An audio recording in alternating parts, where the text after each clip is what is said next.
കൃപാസനം പത്രം April 2025 part 6.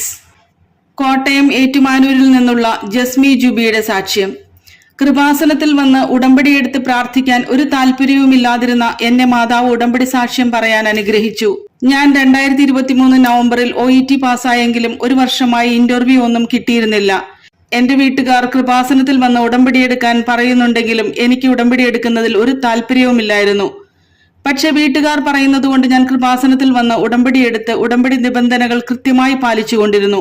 അതിന്റെ ഫലമായി രോഗികളെ കൂടുതൽ ആശ്വസിപ്പിക്കുന്നതിനും അവർക്ക് വേണ്ടി പ്രാർത്ഥിക്കുന്നതിനും അവർക്ക് വേണ്ട കാര്യങ്ങൾ ചെയ്തു കൊടുക്കുന്നതിനും സാധിച്ചു. അതിനുശേഷം എനിക്കൊരു ഇന്റർവ്യൂ വരികയും ഇന്റർവ്യൂ പാസ്സാവുകയും അയർലൻഡിലേക്ക് പോകുന്നതിനും സാധിച്ചു. ഈശോയോട് ചേർന്നിരിക്കാൻ എനിക്ക് ഇപ്പോൾ സാധിക്കുന്നു. ആലപ്പുഴയിൽ നിന്നുള്ള പ്രിയങ്കയുടെ സാക്ഷ്യം. എന്റെ വിശ്വാസ ജീവിതത്തെ ഈടുറ്റതാക്കിയത് ഉടമ്പടി എന്ന ഒറ്റ പ്രാർത്ഥന. 7 വർഷമായി ഞങ്ങൾ വാടക വീട്ടിലാണ് കഴിഞ്ഞുകൊണ്ടിരുന്നത്. ഞാൻ ഉടമ്പടിയിൽ ഒരു വീട് ലഭിക്കുന്നതിന് വേണ്ടി നിയോഗം വെച്ചതിന്റെ ഫലമായി നല്ലൊരു വീട് നൽകി പരിശുദ്ധ അമ്മ അനുഗ്രഹിച്ചു. കൂടാതെ എന്റെ അമ്മയ്ക്ക് വിദേശത്ത് പോകുന്നതിന് മെഡിക്കൽ എടുത്തപ്പോൾ തൈറോയിഡ് സംബന്ധമായ പ്രശ്നങ്ങൾ കാണിച്ചു.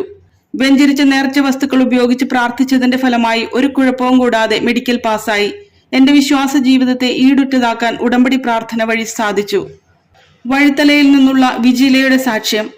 15 വയസ്സിൽ എന്റെ മകന് വൈറൽ മയോകാർഡൈറ്റിസ് എന്ന അസുഖം വന്നു. ഉടമ്പടിയെടുത്ത് അഖണ്ഡ ജപമാല റാലിക്ക് ശേഷം നടന്ന അത്ഭുതം. എന്റെ മകന് പെട്ടെന്ന് പനി കൂടി ഹോസ്പിറ്റലിൽ അഡ്മിറ്റ് ചെയ്തു. 3-ാം ദിവസം വെളുപ്പിനെ നെഞ്ചുവേദനയും ചുമയും പനിയും കൂടി. മരുന്ന് കൊടുത്തിട്ടൊന്നും കുറവില്ലായിരുന്നു. മറ്റൊരു ഹോസ്പിറ്റലിലേക്ക് മാറ്റിയപ്പോൾ ECG എടുത്തു. ബ്ലഡ് ടെസ്റ്റ് ചെയ്തപ്പോൾ എത്രയും പെട്ടെന്ന് മെഡിക്കൽ കോളേജിലേക്ക് മാറ്റാൻ പറഞ്ഞു. MRI എടുത്തപ്പോൾ കൊച്ചിനാണ് ബാധയാണെന്നും ഏറ്റവും കൂടുതൽ ഹാർട്ടിനാണ് പ്രശ്നമെന്നും ആൻജിയോഗ്രാം ചെയ്തപ്പോൾ മയോകാർഡൈറ്റിസ് എന്ന അസുഖമാണെന്നും പറഞ്ഞ് ICUവിലാക്കി. ഞാൻ മകന് ഉടമ്പടി തൈലം പുരട്ടി പ്രാർത്ഥിക്കുകയും വെഞ്ചരിച്ച നേർച്ച വസ്തുക്കൾ ആഹാരത്തിലിട്ട് കൊടുക്കുകയും ചെയ്തതിന്റെ ഫലമായി മകന് പൂർണ്ണ സൗഖ്യം ലഭിച്ചു. പരിശുദ്ധ അമ്മയ്ക്ക് നന്ദി. തൃശൂർ പറപ്പൂക്കരയിൽ നിന്നുള്ള നൈസി ഡെയ്സിന്റെ സാക്ഷ്യം.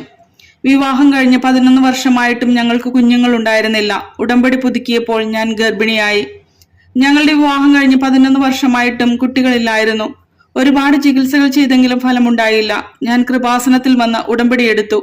ഉടമ്പടി പുതുക്കി പിറ്റേ മാസം തന്നെ ഞാൻ പ്രഗ്നന്റ് ആവുകയും ചെയ്തു. 4-ാം മാസത്തെ സ്കാനിങ്ങിൽ സെർവിക്കൽ ലെങ്ത് കുറവാണെന്നും സ്റ്റിച്ച് ഇടേണ്ടി വരുമെന്നും ഡോക്ടർ പറഞ്ഞു. ഞാൻ ഉടമ്പടി തൈലം വയറിൽ പുരട്ടി പ്രാർത്ഥിക്കുകയും ഉടമ്പടി നിബന്ധനകൾ പാലിക്കുകയും ചെയ്തു. 5-ാം മാസത്തെ സ്കാനിങ്ങിൽ സെർവിക്കൽ ലെങ്ത് നോർമൽ ആവുകയും സ്റ്റിച്ച് ഇടേണ്ട എന്ന് പറയുകയും ആരോഗ്യമുള്ള ഒരു കുഞ്ഞിനെ നൽകി പരിശുദ്ധ അമ്മ അനുഗ്രഹിച്ചു.